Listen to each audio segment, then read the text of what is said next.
Hello and welcome to the Disc 2 movie review with me, Rhian Evans. Each week my guests and I will choose one old film and one new film and then basically get together and have a little chinwag about them. Joining me this week are Lee Stevens and Martyn Cain, and we're going to be talking about Hereditary and Don't Look Now. You are warned. Things are not what they seem. Don't look now. What did you think? Because you'd never seen it before, had you? Right, I went into it meaning to watch it for ages because I like old horror films, especially horror films from the 70s, because I find that sort of graininess and quality of the camera really Absolutely disturbing and really adds to it. And also, I love Tim Curry and B. Shearsmith, and this is apparently their favourite horror film. Okay, yeah. I did not like it. Right, okay. No, I thought it was slow paced, but I knew they were doing loads of fast cuts within a scene, and I understood why they were doing it, but it just really irritated me. I always find with those sorts of films, because it was done in the 70s, so it came out the same year that The Exorcist and The Wicker Man came out. So it was a heavy-hitting year for disturbing occult horror films, you know? Yeah. And so he was experimenting a lot with it, with obviously, like, there'd be things I'm guessing that annoyed you, like the sound balance and things. So, like, you could hear background chatter more than you can hear the foreground chatter. I didn't notice that. And he did it because he wanted to make the viewer seem quite disorientated, in the same way that when you're grieving for someone, you're all over the place and you don't know what's kind of going on. Very good, yeah. So did you notice that when they spoke Italian, they put the subtitles up?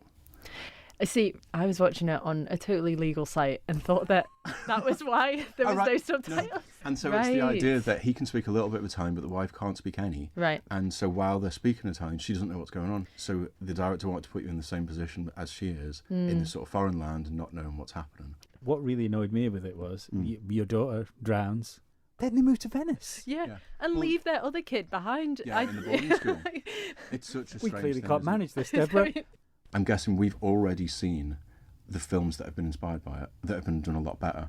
So things like, we spoke about Antichrist when over the messaging when we were sorting this out. So things like that. And if you notice, like the end, just before Donald Sutherland's character is killed and the little girl is stood in the corner of the room. It's the same as Blair Witch Project. So and that's for me, that's the most chilling part of Blair Witch, when she walks in, they walk in the house and you've just got the guy stood in the corner of the room. Yeah. It's I don't know, I think it's a good one to watch, kind of just to understand the influence it's had, and you can see it in like further on films that have kind of refined those techniques and things a lot more. It feel a little bit like someone went, how do we wrap this up? It kind of has got that, but I don't know whether that's because you expect something that is that kind of slow paced to be a much longer film. It was 2 hours though. It's a 2 hour film. Yeah. They had sex for 25 minutes. I wrote down full-on sex scene, long, made up most of the film with background flute.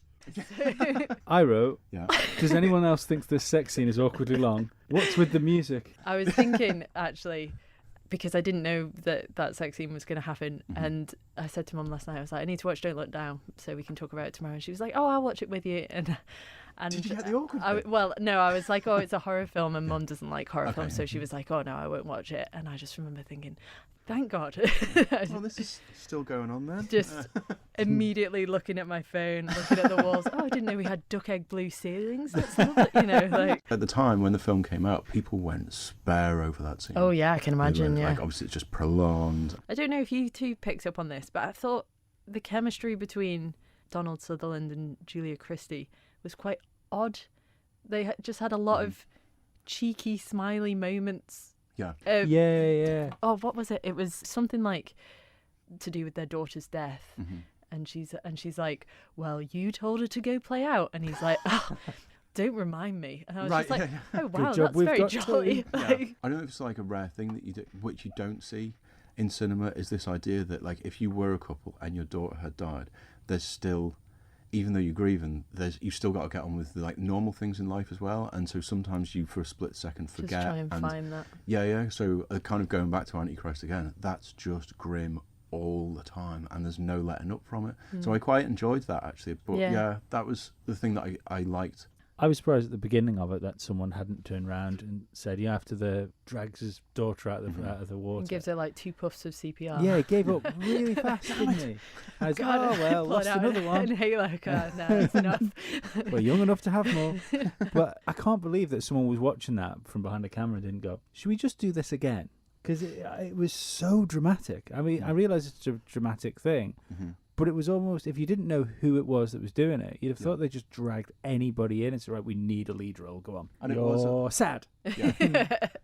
When it was labelled as horror, I really don't think it should have been more like a psychological drama or thriller, or thriller. something. Yeah.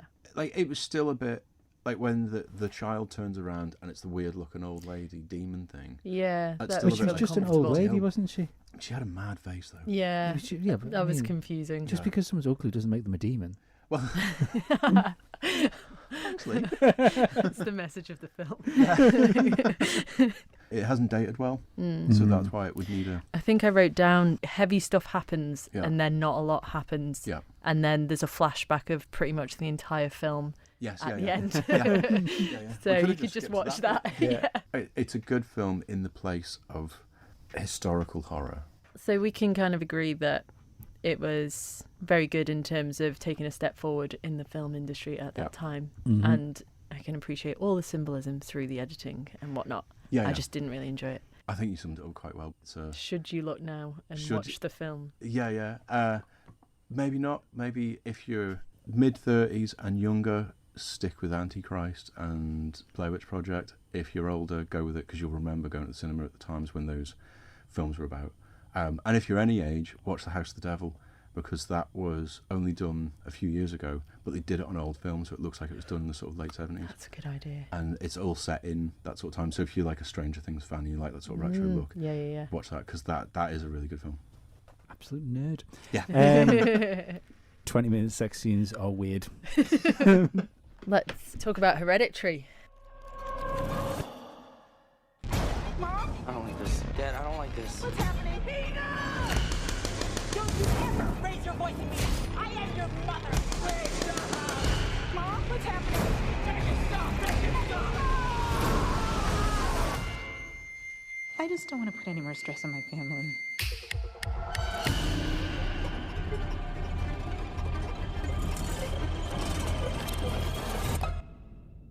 For me personally, it's my favourite modern horror film. I watched it about a year ago and I did want to talk about it with you guys, but I didn't want to watch it again because last year it haunted me so much. And I watched it during the day and I watched it during the day again this time. And I'm so glad I did watch it again because I managed to appreciate it a lot more. I love the fact that she's sort of telling her own life story through these little scenes that she makes. But then the camera angles sort of go, it starts like that and then it ends like that as well, and all of a sudden you're actually looking at one of the little things instead of looking at the people themselves. I was reading up on that. It's really, really symbolic from the word go, and that's about not being in control of your life, basically. So the whole thing is about being a puppet because it goes to be like a cult and they're worshipping a higher power. So straight away, it's about this higher power being there and them not being in control of anything. And a lot of clever foreshadowing as well, like with the beheading of the pigeon and then obviously Yeah, happened that's to the her. thing. And it was always quite interesting that the daughter was not quite right from the start and that she was actually possessed for the whole time since she was born because they were waiting for a boy to come along. Yeah. And then obviously when the sort of boys got to the right age, they've just beheaded the daughter. That was one thing I wasn't quite sure on. Mm-hmm. The girl's face was supposed to be messed up because she'd done kind of the same sort of thing as the boy had done in the classroom. Because he split his lip open the same way, didn't he?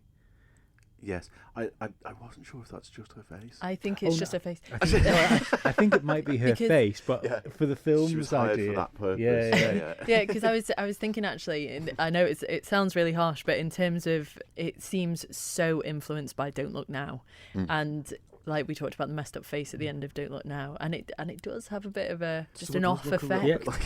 The main theme of the film I was reading is grief, which was the same as Don't Look Now. Don't Look Now, yeah. I physically felt uncomfortable. Like that's how effective it was when she's lost her head and Oh, and she's sat in the his car. reaction Yeah. and they're long shots as well. Yeah. So the Yeah, yeah. acting throughout the film Yeah. is phenomenal, and then just that horrible anticipation of him not telling them, Yeah, yeah. and knowing that And you in the know, like- morning she's gonna wake up. Oh, Yeah. And like the head still being there the next day. Yeah. And you're like, he's clearly just panicked and gone home and the body's still at the side of the room. Yeah. You know, it's Horrible. horrific. And that is very sort of visceral. as well. But we were saying that when we were talking about Don't Look Now, and we actually sort of palmed off kind of Donald Sutherland's blaseness about the death, but then Gabriel Byrne has been quite level-headed throughout the film, and you can kind of get right to the end when maybe just before he sort of dies, and he goes up into the attic, and even then, he's saying, "Oh, your mother's dead in the attic. Anything else up there?" Sort of like, I'm really getting to the end of my tether with this madness.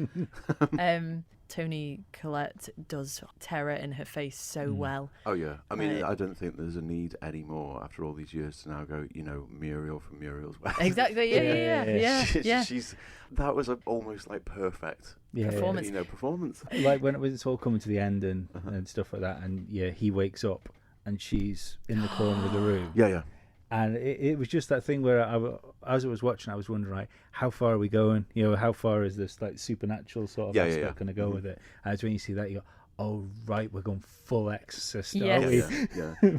It was so simple the way he filmed her just in the corner of the room and just slightly in the dark. That is honestly my worst nightmare. Yeah. And the chap that you said in the hallway just stood there, the smiling man. Oof. Yeah, he's a very clever man, is Ari Aster. Incredibly clever. And like I said, I'm glad I watched it again because I remember watching it last year and thinking, oh, it's got a bit silly at the end. But when you actually read up about what is actually going on, it is all very justified. I mean, I love the sort of attention to detail in it all. So the pillar that the daughter loses her head on, that's got that mark on the pillar. Yes. So it's like everything's been planned out from the cult's point of view. Sorry. Yeah. But it's little things that it's like a sort of blink and you miss it. And that's what's so good to make the audience not be lazy, and question it. Yeah. And I know I said it before, but like foreshadowing when they're at the house party and they're watching a black and white film and it's a guillotine comes down, which it was just super quick, but another really nice one. And I don't know about you, just like I remember when I saw it and I'd forgotten about this bit when Toni Collette's cutting her own head off. That's horrific. It was horrific, but seeing that on a cinema screen and like with the surround sound stuff, but even after the boy's fallen out of the thing and you just see him lying in the garden, you can still hear the I didn't get thud. that. And it's like, it's so graphic, even though you can't see what's going on, you can just hear it. And then you just hear a stop and then a thud and you go, that's the head off. Sound-wise, it was amazing. The so sound creepy. was a whole ball game in itself, wasn't it? It was amazing. Even the noises, like noise. It's horrible. That is horrid. For about a week after that, I'd speak to a couple of people. I go, did you see Hereditary? Yeah. And you make the click noise and go, don't do it. I know. I'm just like, why is no one telling her to stop? It's really annoying. Can you not do that? She seems to have enough problems. Just let her have a click. But I mean, I really enjoyed it on the the second watch, and it still is. It's still as brilliant as it was. It is like a masterpiece all round, I would say. Just so calculated and just... I know it's a really obvious thing to say, but he's really put the work in. Yeah, absolutely. No stone has been left unturned, and I was just watching it a second time. I loved appreciating it. Yeah, I think it's obviously like a roaring success. I'm looking forward to seeing what he does with Midsommar as well. Yeah.